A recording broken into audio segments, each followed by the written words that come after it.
Welcome back. Let's continue from our last video. In the last video, we witnessed Dane masterfully manipulate the magical orbs, crafting a mesmerizing display as he shaped them into a lion and a snake, the proud symbols of the House of Swords. Professor Denova commended Dane for his remarkable control and artistry. Watching from the sidelines, Arthur Diamet simmered with jealousy. Realizing he couldn't force Dane to join him, he made a new decision. If power wouldn't sway him, then persuasion would. A determined look appeared in Arthur's eyes as he began to plan a more subtle approach. Arthur gathered 2 older students, proposing that Dane join the student council, believing that controlling him from within would be safer. A boy with brown hair argued that Dane was only a first-year student and the council rarely admitted newcomers. Arthur dismissed these objections, intending to bend the rules if it meant keeping Dane's unpredictable power on their side. They watched Dane across the room, concluding that no precedent was unbreakable and that controlling him through an early council position might be their best chance at neutralizing his immense power. A blonde girl raised objection, but Arthur further emphasized them to trust him, telling them that Dane's power could enhance the magic department's reputation. Envisioning the political advantages within the academy if they could utilize his extraordinary talents, Arthur stood confidently, certain that Dane's involvement would elevate both the council and his own standing. His determined expression suggested he would do whatever was necessary to secure Dane's allegiance. After the orb test concluded, Professor Denevo praised Dane from a distance, clearly impressed. In a corner, Arthur observed quietly, already determined to either recruit or contain Dane soon. From a higher vantage point, Professor Denevo joked that he would have fought with other professors to keep Dane in the magic department if he had known about his abilities sooner. Dane simply promised to do his best in whatever path he was placed. Professor Denevo cautioned other students to work hard, emphasizing that they had a genius as a competitor. Professor Denevo placed a reassuring hand on Dane's shoulder, inviting him to visit any time, as he believed Dane had a bright future and wanted to support his potential. Dane nodded politely, concealing his excitement behind a calm expression. Students continued to talk about his surprising results, some in awe and others skeptical, unsure how to categorize such unprecedented power. While walking through the corridors, Dane attracted curious glances. Layla asked how he had accomplished the impossible, and he simply shrugged, admitting that even he did not fully understand his newly amplified abilities. Layla approached Dane with playful annoyance, joking that he had become famous. She pretended to be irritated but was actually worried about the strain on him, her sarcastic smile hiding genuine concern. Back in the test hall, Layla floated 5 orbs while Dane quietly complimented her skill. She responded sharply, saying she did not need his flattery, determined to achieve recognition on her own merits. Outside, Layla crossed her arms, pouting about how easily Dane captured attention. Dane teased her about sulking, but their conversation had a warmth that showed their growing closeness. Suddenly, Arthur and his friends appeared. Arthur congratulated Dane in a forced, friendly manner, while Layla tensed, suspecting a hidden plan. Dane stood calmly, waiting for Arthur's next move. Arthur politely requested a private conversation, claiming he had acted impulsively before. Layla moved closer to Dane protectively, doubting Arthur's sincerity, sensing his ulterior motives. Dane noticed Arthur's sudden politeness likely stemmed from his impressive orb performance. He prepared for a cunning proposal, knowing that Arthur usually wanted something in return for his praise. With the Academy's impressive architecture as a backdrop, Arthur explained the prestige of the student council, implying that Dane would gain significant influence. He presented membership as Dane's path to power on campus. A group of council members stood proudly at the Academy's entrance, appearing authoritative. Arthur pointed out that they decided policies, budgets, and more, emphasizing their substantial impact on student life. Arthur highlighted their authority to discipline or approve events, subtly mentioning they could easily affect a student's reputation. Dane remembered that his elder sister Arabella had once told him how exclusive the council was, and such a powerful organization should not be taken lightly. Standing on the stone steps, Arthur offered to sponsor Dane for an officer position, insisting that Dane exceeded the usual requirements, while Layla watched with skepticism, unsure of Arthur's motives. Arthur emphasized that council officers received a desirable spot in Dontier Hall, raising a clenched fist to try and convey the value of this arrangement to Dane. Dane calmly replied that he was already in Dontier Hall, surprising Arthur. Arthur stammered that it was not permanent, but Dane remained polite, not allowing Arthur to pressure him. Arthur offered more benefits, including near immunity on campus. Layla rolled her eyes, unimpressed by these grand promises. Dane remained thoughtful, suspecting hidden costs behind every privilege. With growing impatience, Arthur asked if Dane was interested. Dane stated plainly, no, not really. Arthur was taken aback, clearly expecting gratitude rather than a casual rejection of his offer. Dane clarified that he wanted to earn everything through his own merit, avoiding favors with strings attached. Arthur stood speechless, realizing that Dane was not easily swayed. Arthur's friends exchanged nervous whispers, aware that Dane had seen through Arthur's intentions, making it seem more difficult to secure his loyalty, which shook Arthur's confidence in his plan. Arthur insisted that Dane would regret refusing once he understood academy politics, scolding Dane for underestimating the council's influence, believing Dane's choice was a mistake. Layla interrupted sharply, accusing Arthur of wanting to exploit Dane's power, expressing her frustration with his persistence and demanding an explanation for his intense interest. Suddenly, Layla pulled Dane away, using pastries as an excuse to leave, insisting they hurry before everything was gone, leaving Arthur in mid-sentence and annoyed. Dane waved casually, choosing desserts over more council talk. Arthur stood there, surprised. Layla and Dane hurried away, both relieved to end the awkward conversation. Arthur called out to Dane, demanding an explanation for the abrupt departure. Dane smiled, mentioning prior commitments. Arthur's protests could be heard echoing down the hallway, but Dane did not turn around. A short distance away, Dane quietly thanked Layla for helping him escape, relieved that he had ended the uncomfortable situation on his own terms rather than Arthur's. Arthur called out that he still needed answers about Dane's power, but Dane and Layla disappeared around a corner, leaving Arthur feeling frustrated and determined to find out more information. While walking through the main plaza, Layla complained about Arthur's annoying persistence, calling him pushy. Dane nodded, relieved that they had avoided becoming involved in Arthur's council power play.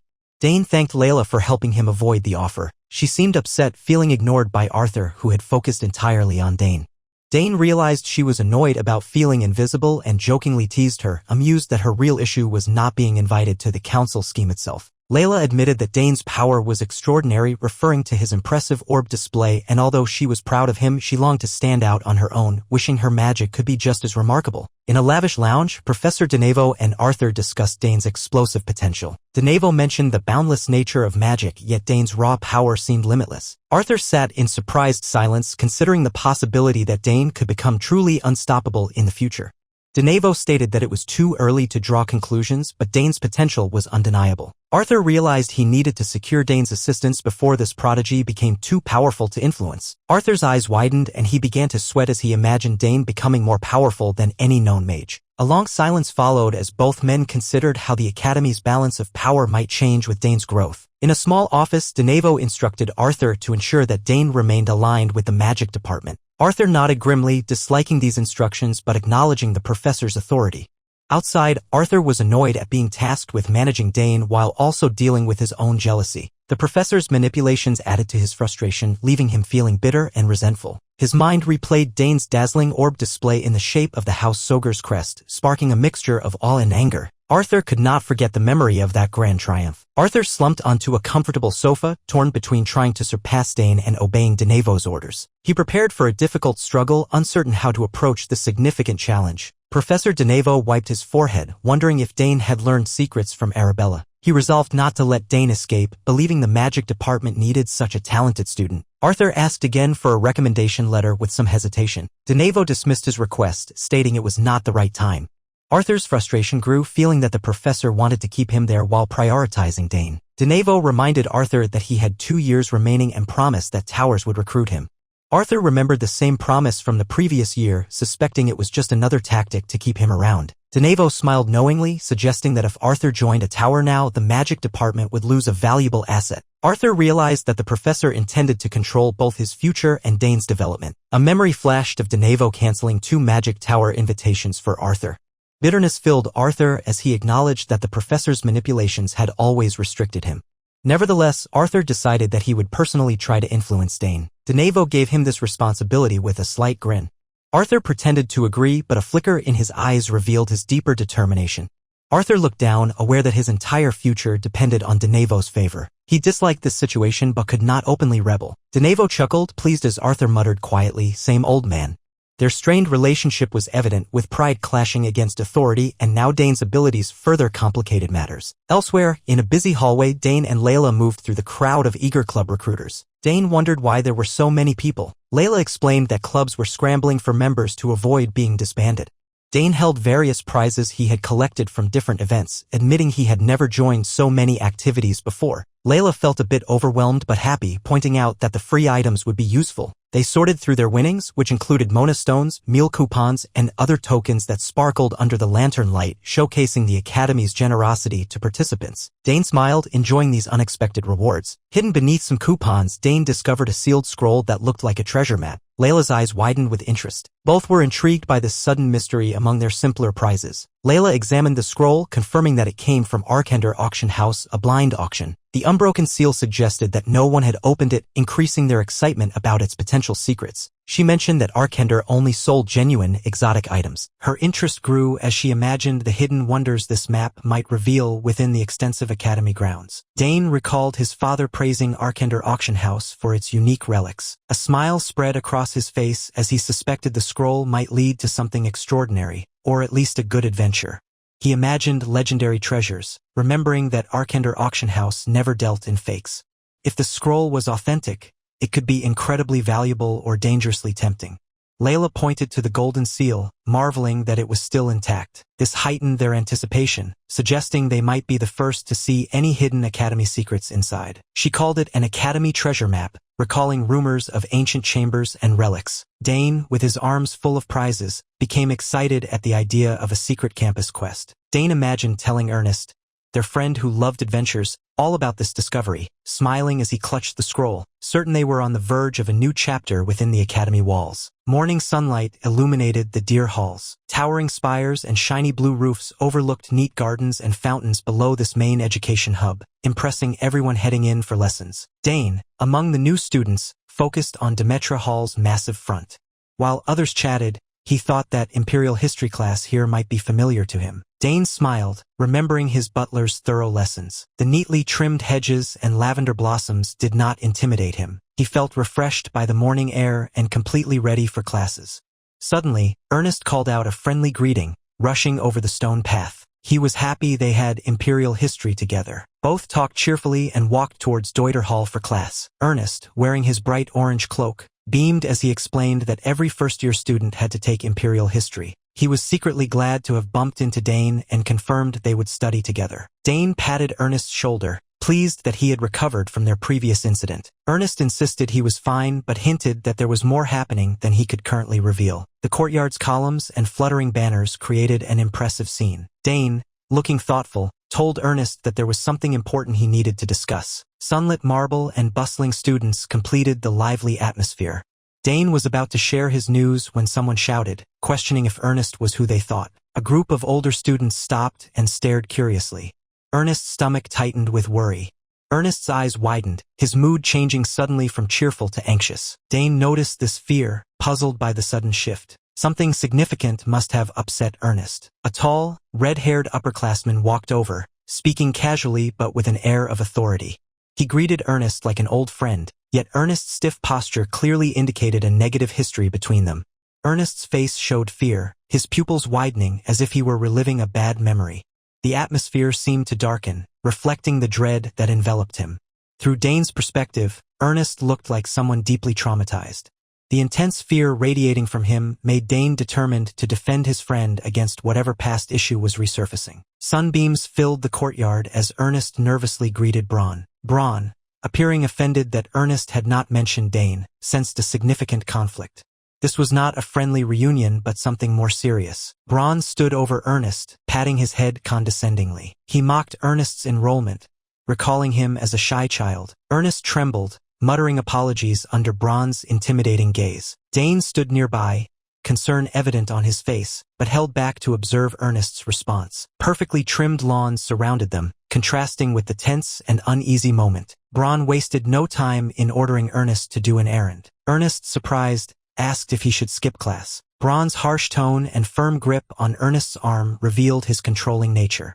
Gathering his courage, Ernest said no, reminding Braun that he was busy with a friend. Braun's companions snickered, clearly amused that Ernest had dared to refuse. Their amusement suggested past torment. Braun's gaze sharpened, focusing on Dane. He realized Ernest was not alone anymore and might present a challenge. A sense of danger arose as Braun considered his next move. Braun sneered at Ernest for having a friend, then looked Dane up and down with a smug smile. Dane remained steady and unafraid. Braun's group murmured, sensing that Dane was not easily intimidated. Braun issued demands about Dane's department, claiming he had already assessed him. Dane did not flinch, determined to stop any further bullying. No intimidation was successful that day. In the shadows, Dane remembered mercenaries with the same arrogant attitude. He did not recognize Braun's noble house, but he knew that boasting could hide insecurity. He remained watchful. Braun crossed his arms, glaring at Dane, clearly irritated by his calm demeanor. He demanded answers. Ernest stood by, tense yet trusting Dane's composed reaction. Just before a potential fight, a teacher appeared, scolding them for loitering and reminding them that class was starting. This timely interruption temporarily cooled the heated situation. Braun's group shrugged off the staff warning, acting as if it were unimportant. They promised to go inside but gave intense looks to Dane and Ernest. The confrontation was postponed. Braun gave one last glare, essentially scheduling a rematch with a threatening, "See you later." Ernest swallowed hard, realizing Braun would not let this go easily. Tension lingered in the air. Ernest looked uneasy but admitted he had a lot to tell Braun as well. Years of suppressed anger showed behind his worried expression. Braun's group walked away laughing about future drama. Meanwhile, Ernest and Dane remained still, the tension between them palpable. Unaware classmates strolled by, oblivious to the impending conflict. Ernest's hand trembled as they headed for class, revealing his frayed nerves. Dane noticed this and gently reassured him with a steady touch. Ernest doubled over, gasping for air due to anxiety. Dane steadied him, concerned. Ernest apologized for causing trouble. Dane gently inquired about Braun's group, sensing a deeper reason for Ernest's intense dread. Ernest watched Braun leave, then revealed that those individuals belonged to a rival noble family. They had tormented him back home, and he had hoped the academy would be a safe place. In passing, Braun's group was seen joking at Ernest's expense. Ernest confessed that he knew they would attend too, just not so soon. He apologized for involving Dane in his problems. Dane clasped Ernest's shoulder, telling him not to feel guilty. He suggested they go to class. Ernest, still anxious, nodded, relieved that Dane was staying and not leaving again. Ernest looked pale and exhausted, so Dane gently asked how severe the past bullying had been. The question lingered, emphasizing Ernest's ongoing scars and painful memories. Dane moved closer, stating firmly that he would not abandon Ernest. His voice conveyed unwavering determination. Clearly, he would not allow bullies or past trauma to control Ernest anymore. Ernest pulled away, claiming he could handle everything alone. Dane's grip remained firm, preventing him from isolating himself. Behind Ernest's defiance lay genuine fear. Dane questioned Ernest's strategy of dealing with things alone, warning that it might lead to the same bullying again. Ernest stood there, silent and conflicted, balancing his fear against Dane's offer of help. A close-up of Ernest's eye showed his swirling uncertainty. Still, he remembered how secure he had felt next to Dane earlier, a reminder that he might not be alone now. They walked across the sunlit courtyard, academy towers looming ahead. Dane casually mentioned the impressive fountain magic, hinting that they were strong enough to face Braun together. A quick memory showed Dane standing amidst swirling mana, performing a remarkable feat. Ernest remembered being impressed by Dane's calm composure during that intense surge of magical energy. Back in the present, Ernest looked at Dane under the courtyard's arches, still anxious. He slowly accepted Dane's helping hand, allowing a glimmer of hope to push aside his fear. From a high vantage point, Dane and Ernest discussed how to handle Braun's group if a fight occurred. Ernest hesitated, not wanting to involve Dane, yet Dane remained resolute. Later, Braun's group emerged from class, searching for Ernest and Dane on a tree-lined walkway. They taunted Ernest about past embarrassing moments, claiming he only brought Dane to fight. Braun laughed, moving towards Dane like a dominant wolf. He demanded to know who Dane was to interfere. His smug smile dared Dane to back down. Dane met Braun's gaze without flinching. He calmly stood his ground, indicating he would not be intimidated. The tense atmosphere suggested an imminent confrontation. Braun's temper flared. He called Dane conceited, saying he was too arrogant for just being a new student at the academy. Braun's friends stood nearby, eager to see if Dane would retreat. Amid swaying leaves, Braun boasted about his sour family connections, supposedly the top Western nobility. He stepped forward, confident that merely mentioning sour would scare them. Braun even flicked Dane's hair, ridiculing his lack of respect. He kept repeating sour family like a threat, while his group chuckled, thinking it was an instant intimidation tactic. Dane remained calm, stating that he had never heard of sour. Ernest nearly fainted, realizing Dane did not care at all. Braun stared, shocked that anyone would dismiss his important family name. Braun's group practically sputtered with anger at Dane's casual dismissal. One demanded that Braun address this insult. Braun's stare grew colder as the entire group tensed, offended by Dane's attitude. A close-up showed Braun's chilling glare. He calmly told a henchman to knock Dane down. The scene darkened, suggesting that a fight was about to begin. Braun's companions grinned wickedly, eager to follow orders. They were clearly excited at the chance to attack Dane and Ernest, as if it were a favorite pastime. Braun's henchmen surrounded them by the iron fence, taunting Ernest about his new friend. They threatened double punishment since he had dared to bring backup who would not submit. Ernest's voice trembled as he suggested they run away. He reminded Dane that Braun was a childhood sword prodigy. A pinkish light highlighted Ernest's growing fear of the impending fight. Braun's group approached, each movement displaying swordsman-like confidence. Ernest's alarm seemed justified, yet Dane stood firm, oddly curious about Braun's famed sword skills. Despite the tension, Dane squinted, fascinated by Braun's reputation as a swordsmanship genius. He seemed thrilled rather than scared. Ernest stared, baffled at how Dane was not trembling like any reasonable person would. Dane casually told Ernest to strike first, telling him to stop running. Ernest reacted with surprise, asking me. With Braun's group closing in, Dane said, "Fear cannot control you." Dane gave a calm smile, unfazed by the looming trouble. Ernest, sweating profusely, confessed he could not understand Dane's cool-headed attitude in the face of this menacing situation. A close-up showed Ernest's wide eyes, torn between running and trusting Dane's composure. Streaked backgrounds amplified his frantic thoughts, capturing his internal struggle. Suddenly, a tall companion lunged at Dane with raised fists. The attack was swift and forceful, yet Dane remained almost still, refusing to move or flinch. The bully grabbed Dane's collar, mocking his calm demeanor. Fabric rustled as tension escalated, and Ernest called out Dane's name, convinced this fight was about to become serious. The bully's eyes burned with rage as he prepared to punch. Tom seemed to slow down, filled with hatred and arrogance, signaling a powerful blow aimed at Dane. He moved forward, growling, "You're finished," as air rushed around his punch. Everything blurred with speed. Nearby students gasped, yet Dane simply stood firm, prepared or not. Contact was made with a sharp crack, snapping Dane's head to the side. Sparks and dramatic lines emphasized the force for a moment. It appeared Dane was caught off guard by this hit. Ernest shouted anxiously from a few steps away, fearing Dane was badly hurt. The echo of the punch lingered, holding everyone in shocked silence. The bully smirked triumphantly, assuming Dane was reeling. He jeered, had enough. Brimming with cocky pride, he acted as if this round was completely won. Nearby, Braun observed with a smug grin, convinced his friend had done the job. He figured Dane was no challenge after all, radiating obvious arrogance in every gesture. Still agitated, the bully tightened his fist for another blow. Rage flickered in his eyes as he vowed, "This is not over." Action lines swirled, intensifying the moment as he launched the next punch. Dane smoothly stepped in, redirecting the strike. The bully wobbled, thrown off balance. Gasps filled the courtyard, accompanied by hurried footsteps. Dane grabbed the attacker's arm mid-swing, calmly noting that the bully had struck first. His matter-of-fact tone surprised the goon, who stood speechless at this sudden display of skill. A close-up shot showed Dane's eyes gleaming with determination, a fresh bruise visible from the earlier hit. He announced that now it was purely self-defense. That's a wrap. The story continues in my next video. Like and subscribe to stay notified.